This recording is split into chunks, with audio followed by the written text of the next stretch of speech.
Sumainyo ang kapayapaan.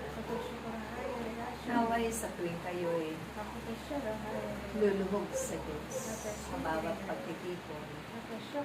Lagi kayong punong-puno ng kagalakan at pag-ibig sa isa't isa.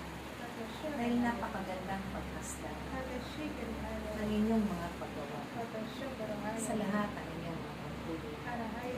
Kung kayo ay punong-puno ng kapuspusan sa isa't isa na nagmumula sa Espiritu Santo.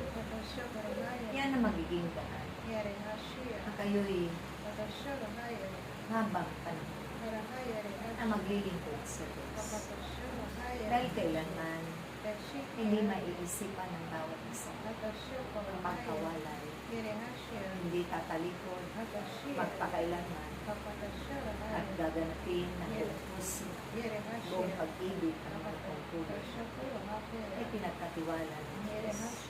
Hindi manghihinawa, paglingkod ang sinumang tao sa isang ibukat ito. Higit ang Diyos ang makapangyarihan sa lahat. Kailanman ay hindi mararamdaman ang pagod dahil papawiin ng Diyos natin ang mga kapaguran niya.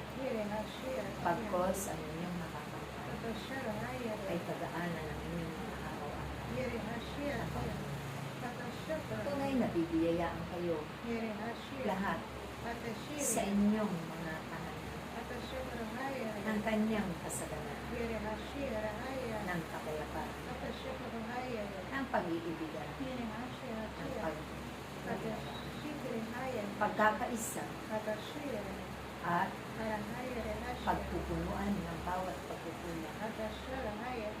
Ganun din ang paggagalangan at pagpapatawa. Magaganap ninyo ito ng buong puso kapag ang Diyos ang naghahatid sa bawat isa sa inyo.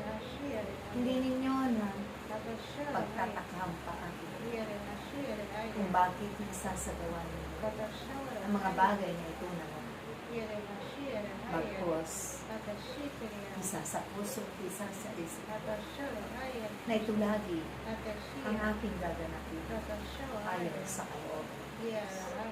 Kaya't ating mga anak naway magpahanggang sa wakas ng inyong buhay. Kayo'y narito sa piling ng Diyos na hindi panghihinaan upang sundin at tuktin ang kanyang mga mahalagang ipinag-iwas.